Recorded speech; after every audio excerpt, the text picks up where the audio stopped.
Welcome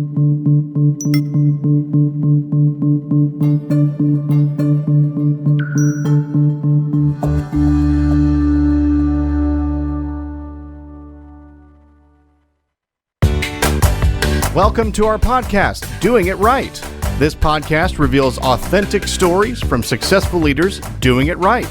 It's about their journey to become a leader, their choices, motivations, and lessons. In essence, how they built successful personal brands. Your host is Valerie Sokolowski, author of 8 leadership books and nationally known as an authority on executive presence and personal branding. Let's get started. Here's Valerie. Well, first of all, welcome. And I want you to know that today I am wearing an outfit from this fabulous European boutique called Betty Ryder. It's got a red door on the front of the boutique, and it's located at the Plaza at Preston Center. So should you need something really special with yummy fabrics, go and see my friend Betty Ryder. And now I want to introduce the guest that I have with me today. You know, there's nothing more important than our eyesight, right?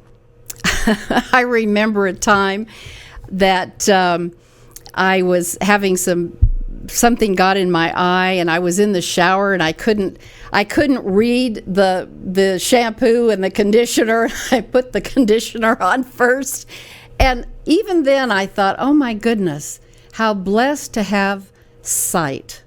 Well, the gentleman who gave me 20/20 vision again after years of not having it is my guest today, Dr. Chip Fagadau. Thank you for having me. We're going to have so much fun today just talking about, yes, some of the technical things about eyes and what the new things are, but I also want to get into just what about you as a doctor and how you came to be so. Is that okay with you? Sure, absolutely. Okay. Well, let me start there. And for the audience, I would like to share your credentials because I know how important that is in the medical industry. So Dr. Fagadau went to school in Dallas at St. Mark's, and then undergraduate at Yale University School of Medicine, doctorate at Texas Southwestern Medical School in Dallas, internship at Baylor University Medical Center, residency at Yale again, University in New Haven, Connecticut, and a fellowship at Wilmer Eye Institute at Johns Hopkins. I'd say you know what you're doing. Well, thank you. Very blessed to have had many good mentors and great exposure when I was going through my academic years. Well, tell us about that. Did you, when you were going through the medical your residency and all of that, did you just know that ophthalmology was going to be your practice?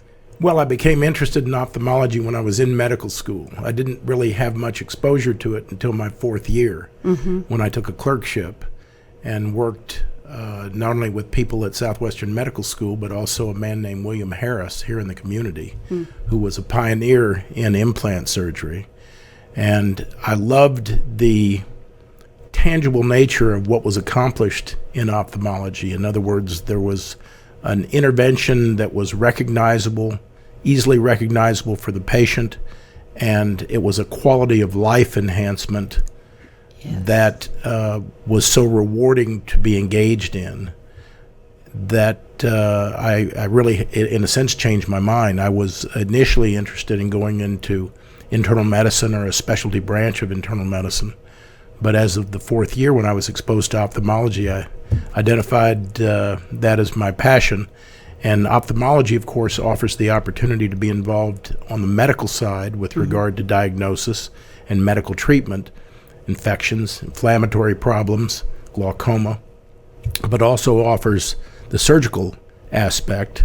And in our case, in our practice, we specialize in cataract surgery, what's called premium lens or premium implant surgery, along with corneal treatments, glaucoma interventions, etc., but on a surgical basis, primarily cataract surgery. Okay. Gosh. So, all right, it took you into your 4th year when you were in medical school. I'm curious about, I've always wanted to ask doctors this, when did you decide you even wanted to be a doctor? I had a pediatrician named Floyd Norman who was very well recognized in Dallas. He was really, in a sense, one of the deans of pediatrics. And in fact, his wife, Gladys Fashina, was also a pediatrician at the medical school. I happened to train with her when I went through medical school, so that was a fun double connection. But when I was a kid and I would visit the pediatrician, I was so impressed by Dr. Norman and really so fond of him. And notwithstanding the shots that I had to get from time to time, he made it okay. He was just terrific. He was such a gentleman and wise, and so he had a very dignified bearing, but also easy to understand and easy to connect with. Mm-hmm.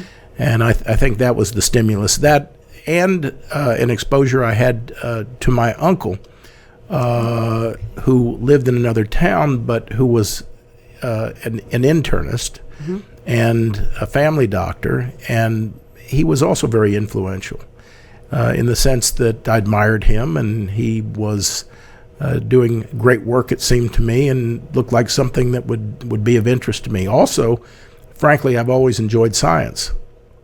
So medical science, biomedical science, biology when I was a kid, all of those academic exercises were compelling to me. You were just good at them. Well, I was pretty good at them, and I enjoyed them, and I thought it would be good to apply that interest mm-hmm. professionally. Interesting. What else were you interested in as a kid? Just what were you like as a little boy? Well, I was a competitive swimmer. Oh. And actually, I was a pretty good competitive swimmer. I was all state and got to participate in not only national events but international events. Wow. It was a very, very demanding sport, as you can imagine. Swimming is, a lot of people regard it as somewhat monotonous in terms of the training that's required, but even as a little kid, when I was 8 or 9 years old, in workouts, I would get into the zone, so to speak, and I enjoyed workouts. I enjoyed the camaraderie of my teammates. I enjoyed being on relay teams and competing with others against other teams. And as I said, I was reasonably good at it, so it was something that came naturally. I also had great exposure then to mentors, just as I had a great medical mentor as a young man, as a kid.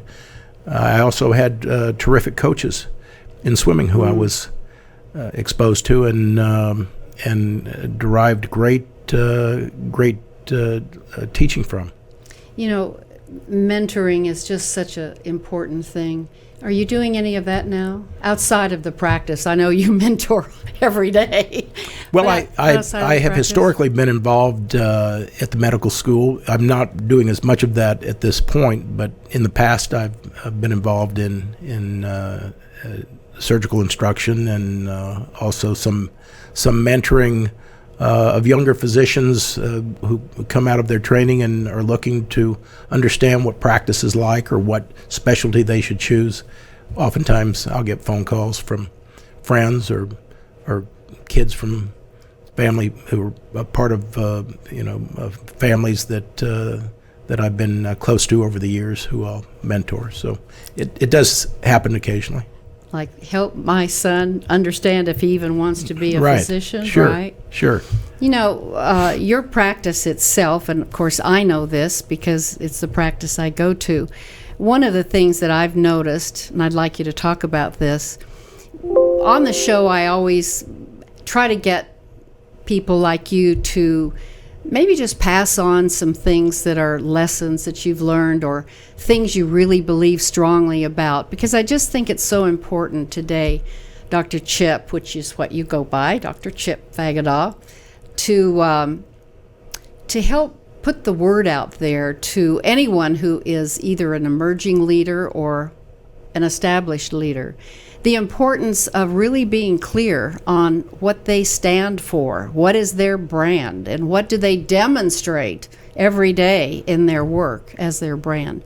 One of the things that I've noticed from the time I became one of your patients was just the culture and how you treat people. So is there anything around that is something you stamp into that practice as a lesson? Well, start with the fact that any medical practice, any successful medical practice, relies on an array of individuals to deliver that care. And our general philosophy in our office is that each employee counts critically in the delivery of the service, and in the not only in the quality of the care that's delivered, but also, of course, the perception on the part of the patient with regard to the care that's being delivered or that has been delivered. For example, somebody comes into the office, the people that we have at the front desk are critical players. If you walk into a medical office and you are not greeted warmly or in a friendly manner, it's off-putting. It is. And so even by walking through the front door, your first exposure to our office or our care philosophy, that's got to be demonstrated by the people at the front desk. The same holds for our employees who work to get people out of the door at the exit and take care of their referrals or take care of their billing problems, etc. The technical staff in the back of the office, where I'm spending most of my time, is outstanding, and I see those people continuously through a morning or an afternoon. We are coherent in our activities and are working closely with one another to deliver the clinical care, but the administrative staff is equally important with regard to not only executing the whole process, but also in terms of delivering a message to the patient. There you go. Yep. So if all goes well and an individual coming into our office has difficulty at the exit, it can turn out to be in their minds a sour experience. So it's a whole experience. So every employee in our office is critical to the care that's being delivered and the perception that's being delivered. And any successful medical practice has got to depend on everyone in the office doing their job. Well, not every medical practice does that. That's why I brought it up. So what do you say to your staff to build the culture, and what do you tell them and how to work with a patient or how to think about a patient? When I was in my training in medical school, before I got into ophthalmology at UT Southwestern, I had several mentors. Speaking of mentors again, I had several mentors who were absolutely outstanding. And I was very, very fortunate to work with a man named Ron Anderson. After I was working with him as a medical student, and he was on the faculty at that time in internal medicine, he was chosen to lead Parkland Hospital. So many of your listeners or viewers will know that name, Ron Anderson. He was absolutely a spectacular man, a great human being. He delivered to me several lessons that I never forgot. And one of them, actually probably the most important in terms of delivering good medical care, quality medical care, he said, treat every patient as though he or she were a family member. Oh. In other words, see your patients as family members in that you deliver the care that you would want yourself, that you would want to access yourself, or that you would want any of your family members to receive in any circumstance within the healthcare system, whatever the specialty. And I've found that if you generally hold yourself to that, and it's not always easy, and I'm not saying that we're perfect, but if you try to hold yourself to that standard, perforce you do well. And at the very least, you're doing your best to deliver the type of care that you would want to receive yourself. You know, Dr. Fagadau, that's something that any business could do. I mean, what if we walked into a retailer and the clerk thought of me or you as a family member? Right. Wouldn't that be a different treatment? Right. I think that's across the board. I think that's great. And then you mentioned something that I don't know if it has anything to do with what you just said or not, but you said to me once something about demonstrating intellectual honesty. What did you mean by that? Well, in the case of, let's say, recommending a surgical treatment, we all stay abreast of the literature. We all go to national meetings. We engage in continuing medical education. We are exposed to a wide variety of technological, or medical/clinical options. And it's important to determine, with all of that information, which road to take with regard to advising a patient or delivering a particular procedure. I see. Okay. So there may be a new technology, for example, that's been touted either by the company or by a given physician at a national meeting, and you study it, you talk to colleagues, you maybe explore the procedure by way of performing several of those procedures in your own office. But if everyone else is doing it in your community and you don't feel that it's appropriate, you don't feel that it's the best for the patient, you've got to be intellectually honest with yourself and with the patient. I see. In terms of the advice. And just because some folks are doing something in California or New York, it doesn't mean that it's the best for your patients. And intellectual honesty, when I was going through my residency training at Yale, I had a professor, actually the chairman of the department, who was very, very rigorous with us and frankly sometimes could be difficult. But he demanded intellectual integrity, intellectual honesty. He demanded straight talk. He was interested not in a lot of guesswork or a lot of supposition or what ifs. He wanted the details.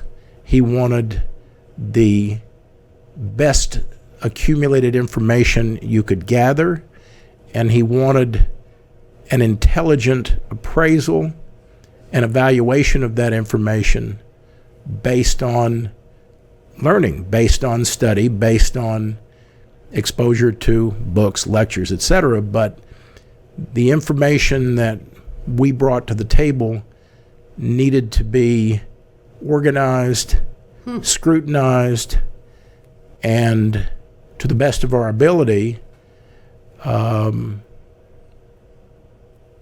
it right. Doing it right. I mean, in other words, no nonsense. Yeah. No nonsense, straight talk, and being true to the patient's best interest. Thank you. That is really clear now. And you did that when you discussed with me what procedure you were going to use. So there are some new procedures and machines and all of this. Talk to us about what is the latest and greatest, I'm going to take it very specifically, for people who are at the point where they are beginning to get cataracts or have them. Tell us about what is that intellectual integrity that you have at your office that stands out from maybe other practices. Well, let me say this first of all. The technology in ophthalmology, this is true throughout medicine, but the technology, I can only speak authoritatively in my own field, the technology has advanced enormously, not only over the last 30, 35 years with regard to cataract extraction and implant surgery, intraocular lens implant surgery, but even more so within the last 5 to 10 years. And by that I mean the following. When I first started in practice, implants were brand new. I mentioned Bill Harris earlier. I went into practice with him. He was a pioneer in implant surgery. And we removed the cataract, we placed an implant in the eye, we essentially restored the anatomy of the eye, the original anatomy of the eye by so doing. Okay. And we got rid of all those heavy cataract glasses that our grandparents used to wear after they had cataract surgery. The younger people in your audience won't understand or recognize this, but when I first started my training in 1979, we were removing cataracts and putting no implants in the eye, and people afterwards had to wear thick Coke bottle glasses, which themselves distorted vision. So once we could put an implant in the eye, we were essentially recreating the original anatomy of the eye. Well, those implants over the course of time have gotten better. So that years ago, when we would put an implant in the eye, we would know that an individual would need significant correction afterwards, meaning either spectacle correction, eyeglasses, or contact lenses. But as time has moved along here and we've evolved the implants, we're now at this point, and you're the beneficiary of this yourself, we're now able to deliver to people uncorrected, that is to say vision without glasses or contacts, uncorrected, excellent distance and reading vision simultaneously. Amazing. And that's a liberating function. In a sense, and I tell patients this all the time and remark it even to my wife, it's so extraordinary as we get older how few of our physical capabilities improve, right? Never admit it. But when you have cataract surgery with an implant, particularly these new types of implants that deliver the range of vision in an uncorrected way without glasses, you're restoring youth in a really an extraordinary fashion. So this is one of the few things in life that physically can get better for you, maybe better than it's ever been. Because we see people all the time, as you can imagine, who've been wearing glasses since they were in 3rd grade. I bet. And so here they are suddenly 65 years old, 70 years old, 90 years old, not wearing glasses, or wearing glasses in a very limited way. It's just amazing. That's a remarkable thing. And so in terms of my own original enthusiasm for ophthalmology, it has only grown over a period of time by virtue of the things we can do. It must excite you every time you get in that surgery room. It's a blessing to be able to do it. Well, I have to say that it was surprising to me, and that's why I ask about the newest and greatest, what you're able to do. You said it will only take you, 20 minutes. And I'm thinking, oh, I just don't understand that. You're going to be operating on my eye. I mean, it was scary. I don't care what anybody says, it's scary.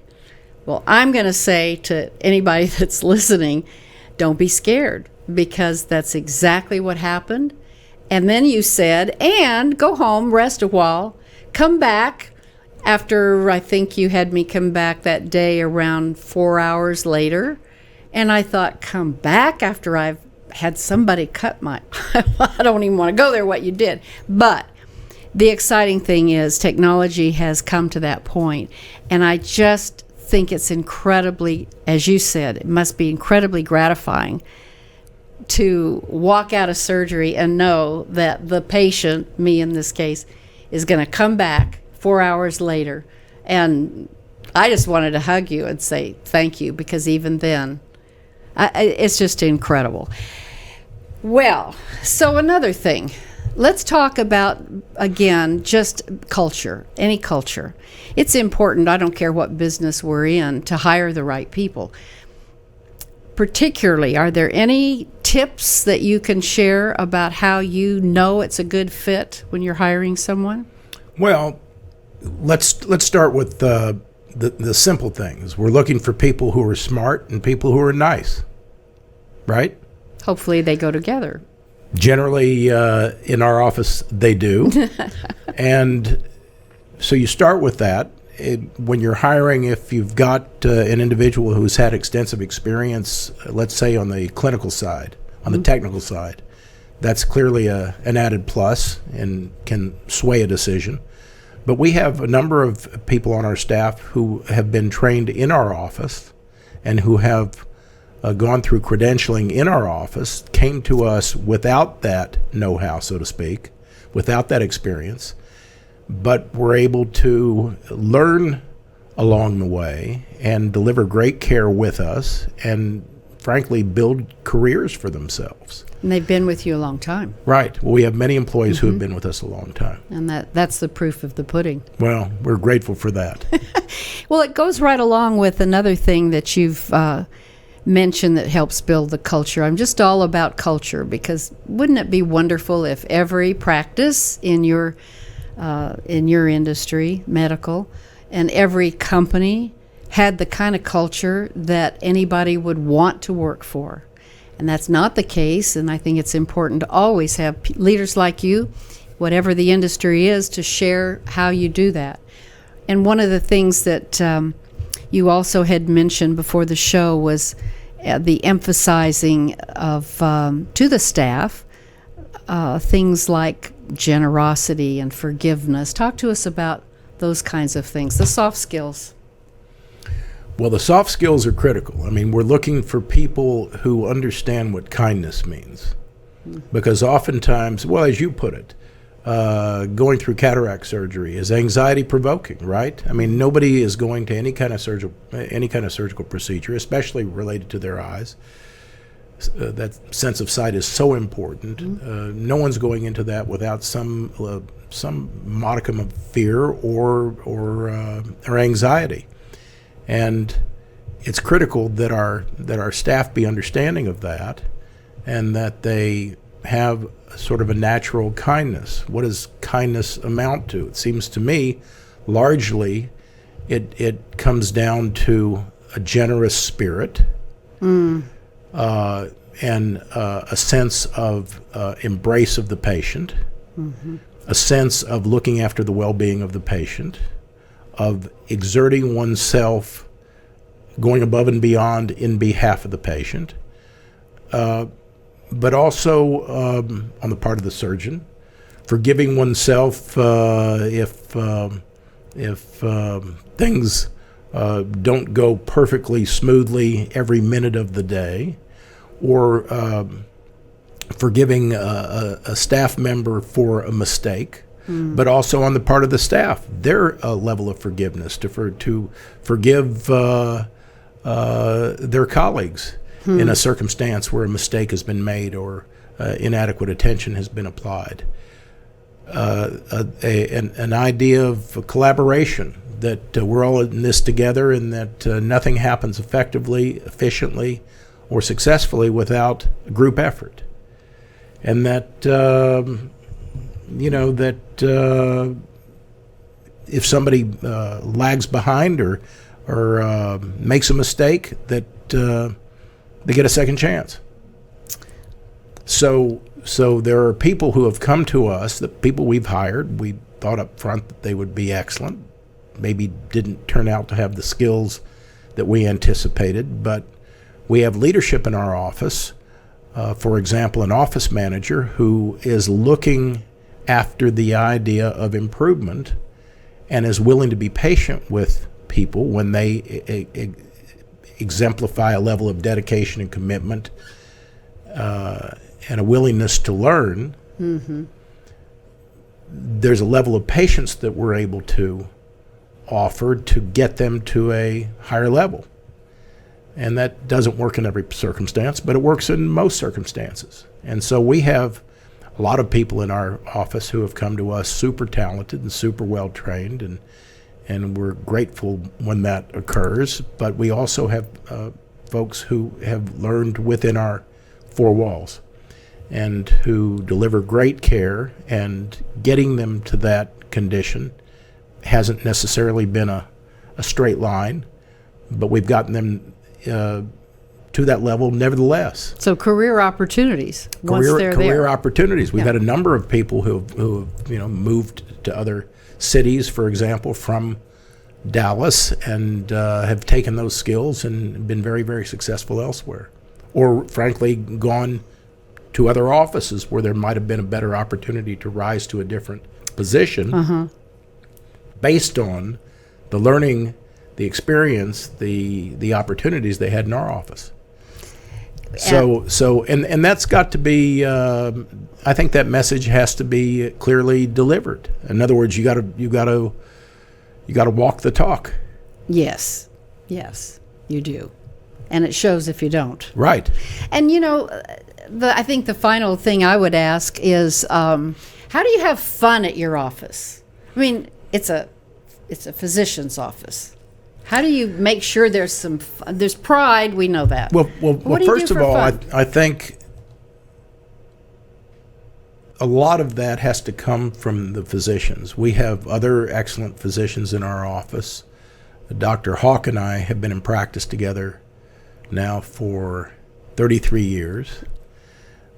Dr. Swanson joined us about 10 years ago. Dr. Mirza, our young associate, is doing a terrific job, and she's been with us now for a couple of years. But the enthusiasm and the sense of taking pleasure in what we do and enjoying what we do, I mean, that's got to be transmitted from the top.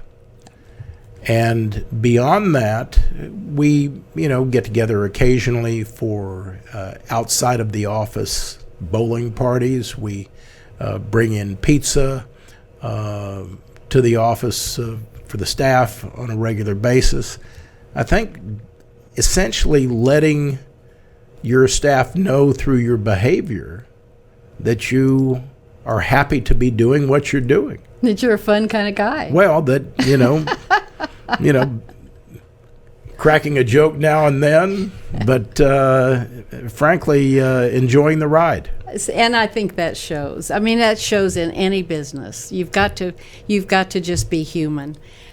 So, speaking of being human, the one time that I saw that humor was Halloween, when I saw you and everyone in that office dressed up, and the doors outside had there was a contest, I think, on which door of going into the offices could be the funniest or whatever. That kind of thing. And during the Christmas or holiday season, they decorate the doors as well. And all of that's coming, in a sense, spontaneously from the staff. That's great. We're encouraging it, but that's in a sense staff leadership that gets us into that kind of situation.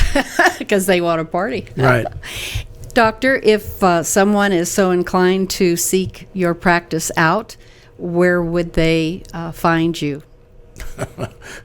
Well, we have a really good phone number. All right, we have a website, of course, but our phone number is 214-987-2020. Okay. 2020. Say it one more time. 214-987-2020. Okay. Now, I promised you that we'd have fun today. Did you have fun? Absolutely. It wasn't difficult, was it? No, it's a piece of cake. I think that's the pleasure of podcasting. It's just fun, and you just talk, and you never know exactly what we're going to be talking about.